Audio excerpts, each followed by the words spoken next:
우리 같이 영화 볼까요? 여기는 32번째 밤이고요. 저는 한 달의 마지막 밤을 함께하는 형큐입니다. 오늘의 키워드는 후회입니다. 첫 번째 사연을 읽어보기 전에 제가 큐레이터라는 이게 웬 말이에요, 정말. 이게 엄청나게 떨리는데 제가 한번 열심히 한번 해보겠습니다. 첫 번째 사연은 윤현님께서 보내주셨어요. 제가 한번 사연을 읽어보도록 하겠습니다.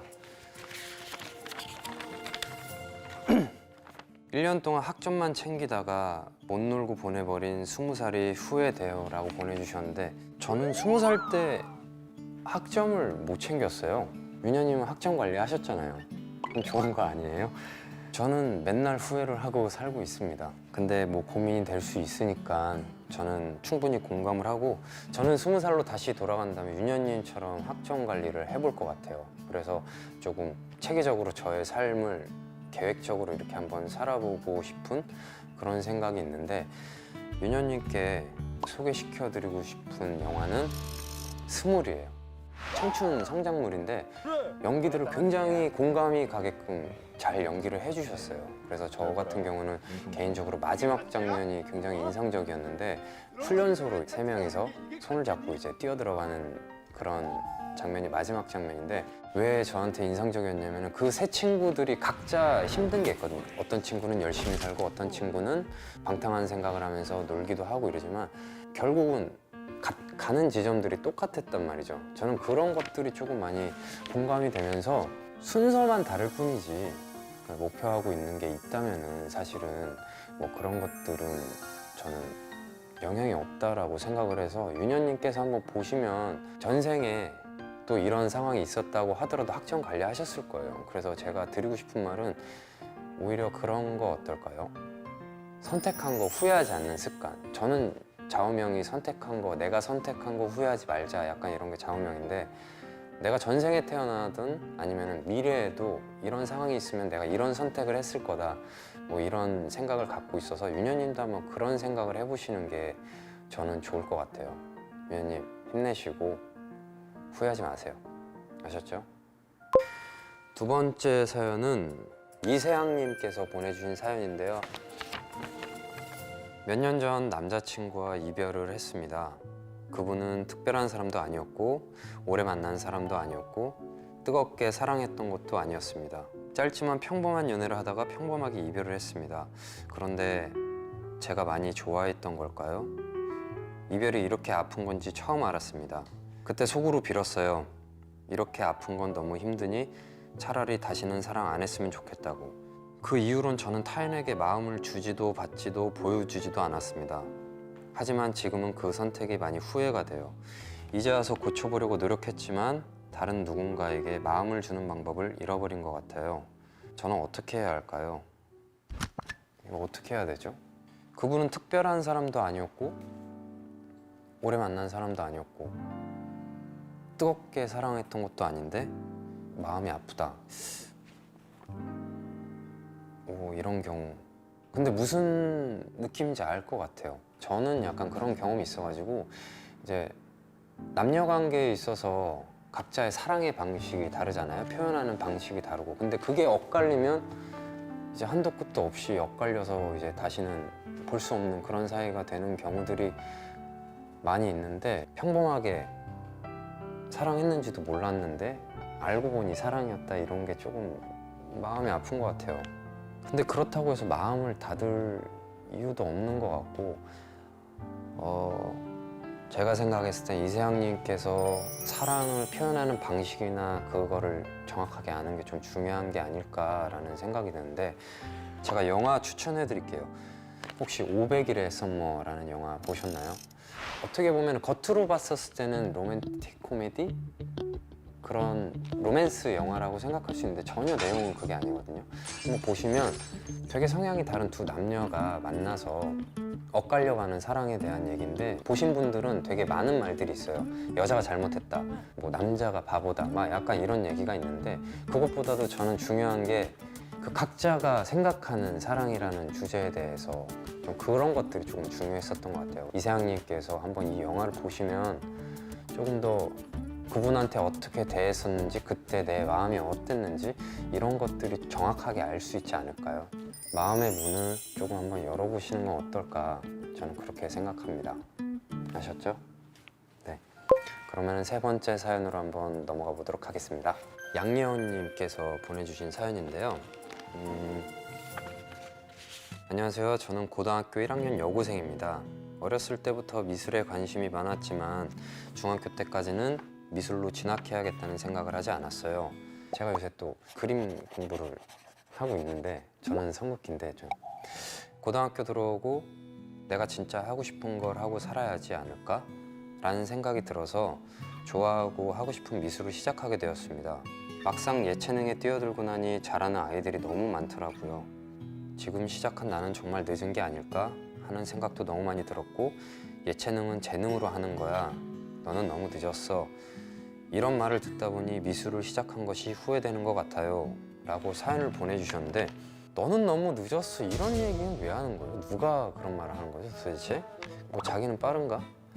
뭐 사실 저는 일찍 시작해서 제가 할 말은 아니지만 저는 그런 말들이 저를 너무 힘들게 했었는데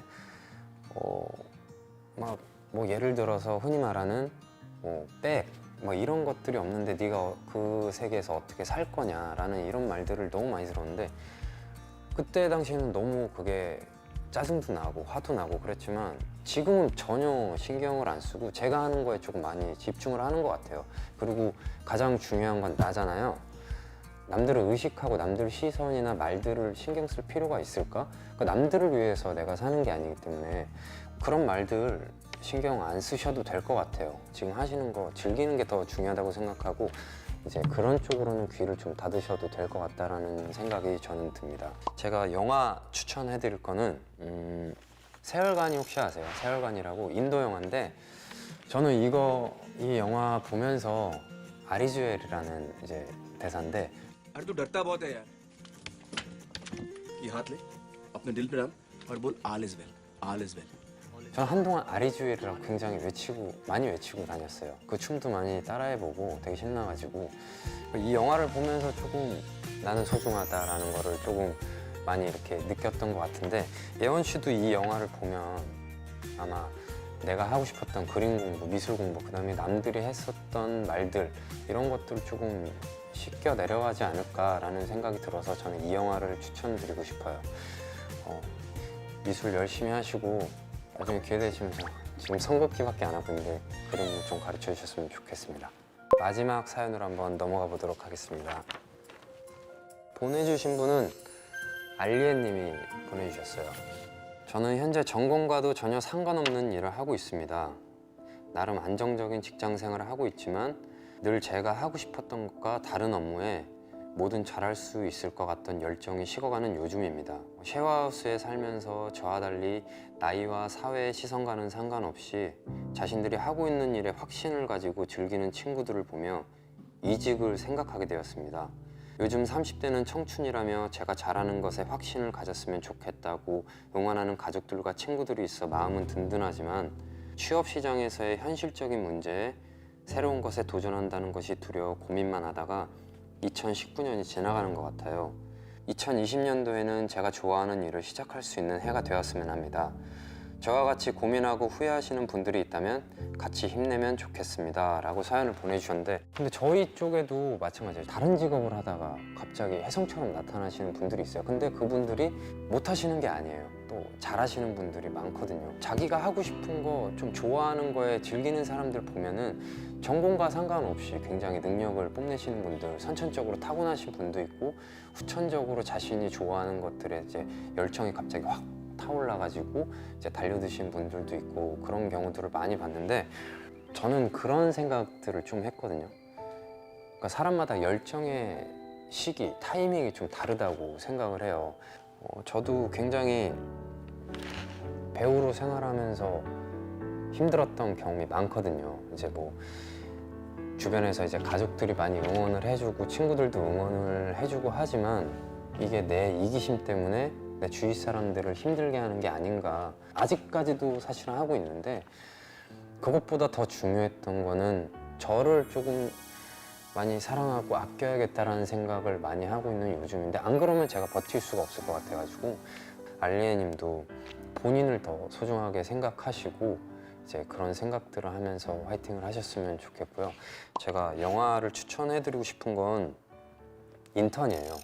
할아버지 인턴이 젊은 CEO가 있는 회사로 들어가면서 이제 벌어지는 그런 일들인데, 저는 이 영화 보면서 나이는 그렇게 중요한 것 같지 않은 것 같아요. 시기나 뭐 이런 것들은 중요한 것 같지 않고, 분명히 그 사람이 나이가 많다면 갖고 있는 기본적인 노하우나 뭔가 연륜이 분명히 있을 것이고, 그런 것들이 되게 잘 묻어나 있는 영화인데, 알리님도 이 영화를 보시면 또 다른 열정의 새로운 시기가 찾아올 거라고 저는 생각을 하고 있습니다.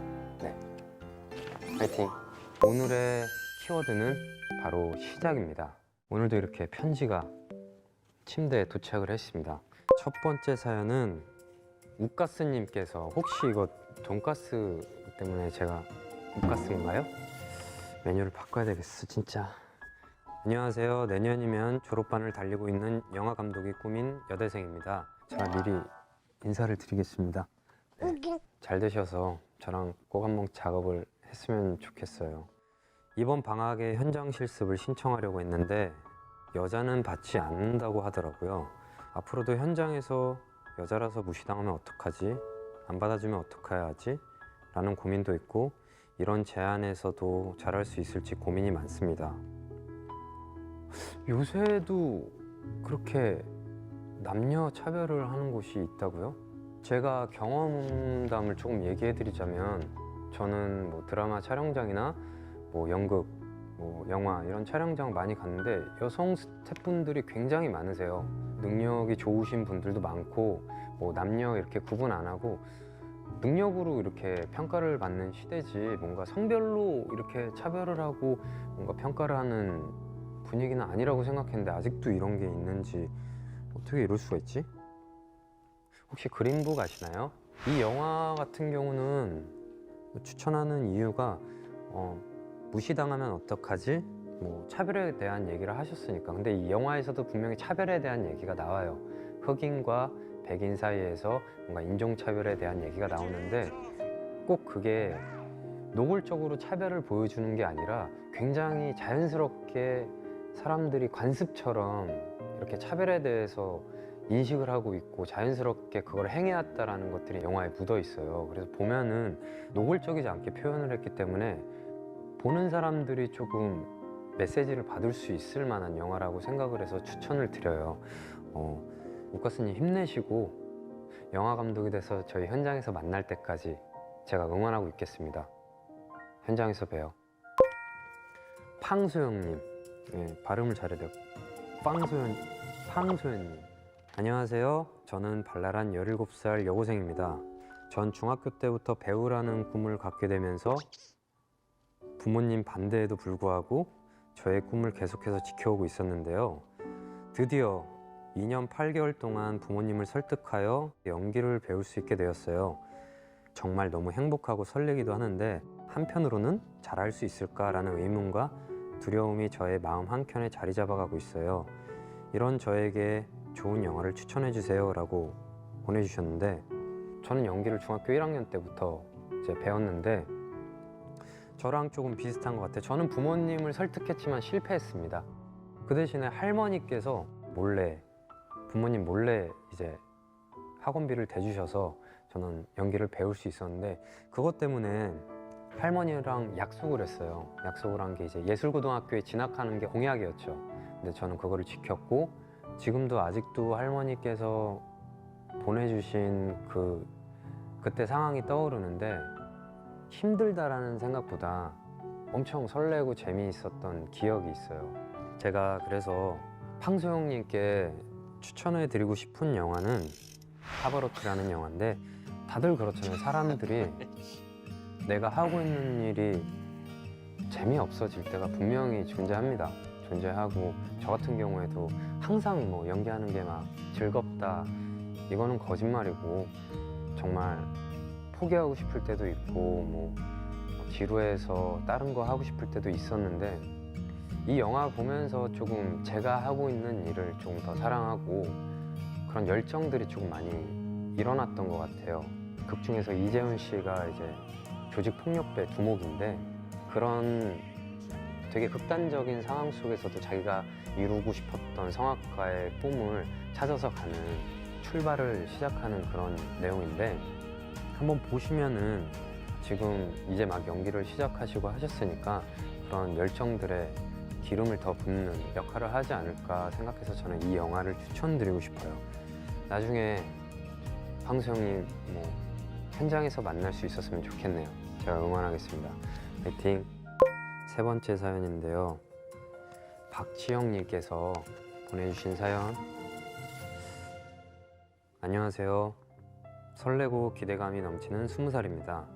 멀게만 느껴졌던 20살이 되니까 두근두근 하기도 하지만 한편으로는 가족과 떨어져 지내고 학비도 벌어야 한다는 사실이 저에겐 어른이라는 이름의 책임감으로 다가와 너무 두렵기만 합니다.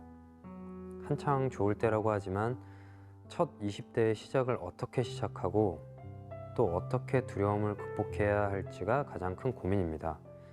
여기 추신으로 생일이 1월 27일이라고 만약에 사연이 선택된다면 생일 선물로 1월 말일 읽어주세요 라고 보내주셨는데 생일 선물이 되셨으면 좋겠어요. 네. 두려움과 어려움 20대의 시작 이거 되게 어려운 문제예요. 저도 사실은 많이 고민을 했던 그런 문제인데 저는 20살이 되면 굉장히 어른이 될 거라는 착각이죠. 지금 생각하면 착각을 많이 했었던 것 같아요.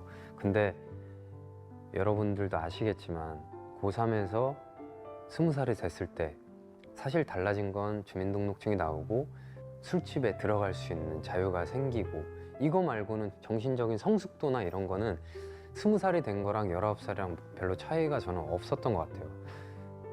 두려워할 필요는 없을 것 같아요. 왜냐면은 지금 어차피 20살을 살고 계시고 지금부터 느끼시는 인생들이 다 박지영님의 소중한 추억거리가 될 수 있기 때문에 힘든 것도 저는 사실은 직면하라고 말씀을 드리고 싶어요. 제가 추천해드리고 싶은 영화는 고양이를 부탁해 라는 영화인데요. 극 중에서 친구들이 20살이 되면서 각자가 갖고 있는 고민들 이런 것들의 문제점을 겪는 과정을 보여주거든요. 그러니까 사실은 고양이를 부탁해라는 제목이지만 고양이에 관한 거를 되게 은유적으로 이제 표현을 했어요.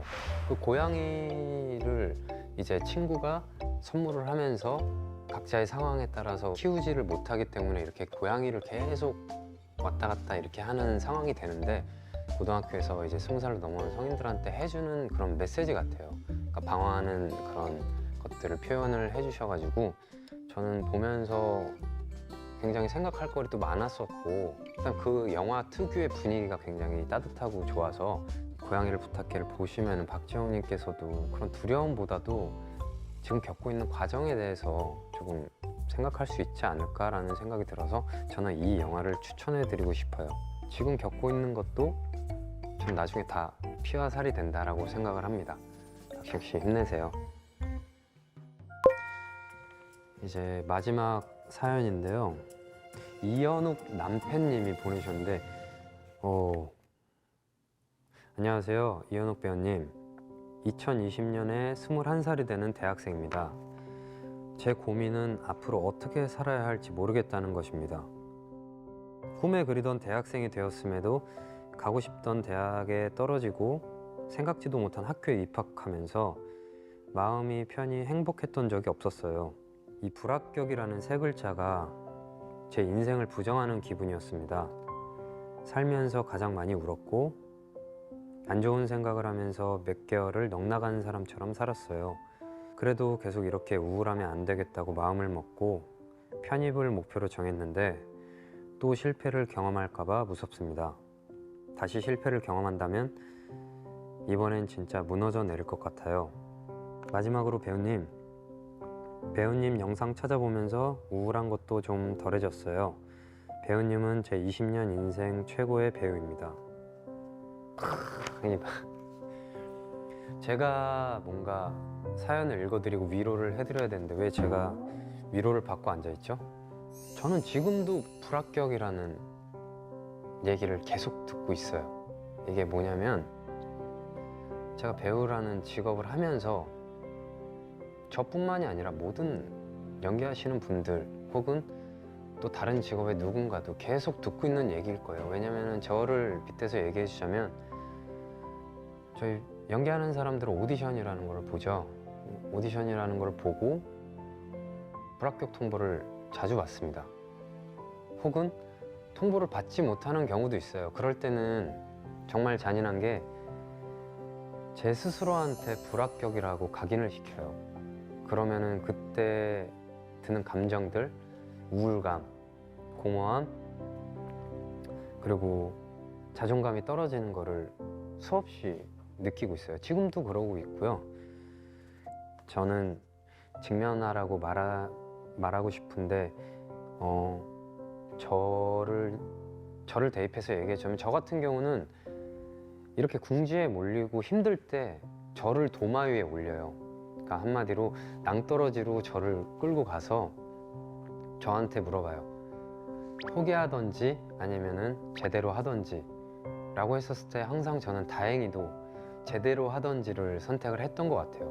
안 그랬으면은 연기 저도 그만뒀을 것 같아요. 사실 또 지금도 그래서 저는 항상 뭐 힘들거나 그럴 때 도마 위에 올려서 저한테 스스로에게 좀 많이 물어보는 습관이 들었는데 이 남편님도 한번 물어봤으면 좋겠어요. 스스로한테 이 불합격이라는 게 나를 이렇게 쓰러뜨릴 정도로 엄청난 것인가에 대해서 한번 생각해 봤으면 좋겠고, 그리고 저는 받아들였으면 좋겠어요. 불합격을 받아들이는 게 좀 중요하다고 말씀을 드리고 싶은 게, 제가 많이 발전했던 시기들을 생각을 해보면은 제가 모자란 거를 받아들였을 때 저는 제일 많이 발전을 했었던 것 같아요. 그래야지 내가 뭐가 부족한지 알고 뭔가 고치고 채워나가고 했었던 것 같은데, 이 불합격 뭐 대학에서 떨어졌다, 대학이 뭐 전부는 아니라고 말하잖아요. 근데 저는 그게 사실인 것 같아요. 전공을 해서 그 전공으로 성공하는 사람이 그렇게 많지 않거든요. 받아들였으면 좋겠다라는 말씀을 드리고 싶어요. 그리고 안 좋은 생각 같아요. 본인이 소중한 존재고 중요한 존재라는 걸 조금 알았으면 좋겠습니다. 그래서 제가 영화를 추천을 해왔는데요. 보셨을지 모르겠어요. 도어 투 도어라는 영화인데, 뇌성마비 장애를 갖고 태어난 그 빌 포터라는 실존 인물이에요. 제가 이걸 보면서 뭘 느꼈냐면, 내가 부족한 게 뭔지를 알았을 때 내가 강해지는 느낌이 저는 들어가지고, 근데 이 영화에서 그거를 정확하게 얘기해 주거든요. 뇌성마비라는 사람들의 시선과 그 장애를 갖고 있다라는 그 편견 속에서 자기가 뭐가 부족하고 남들과 뭐가 다른지를 정확하게 알고, 그러면서 판매왕이 된 이 빌 포터라는 인물에 대한 얘기인데, 많이 울었던 것 같아요. 메시지가 강하게 와가지고 남편님이 이걸 보시면 느끼는 게 정말 많을 것 같아요. 힘내세요라는 말보다 응원하겠습니다. 화이팅! 새로운 시작을 알리는 1월이라서 그런지 여러분들이 꿈에 관한 사연들을 정말 많이 보내주신 것 같아요. 근데 전 개인적으로 여러분들에게 드리고 싶은 말이, 실패했다고 해서 자기를 탓하지 않았으면 좋겠어요. 꿈은 완성되지 않는 거니까. 저도 사실은 꿈이 없어요. 그냥 현재를 살아가고 있고 주어진 거 열심히 살고 있지, 꿈이 이루어지면 뭔가 허무하잖아요. 그러니까 여러분들을 탓하지 않고 행복하게 지내셨으면 좋겠습니다. 2020년 1월 31일 형큐의 32번째 밤, 좋은 밤 되세요. 굿나잇.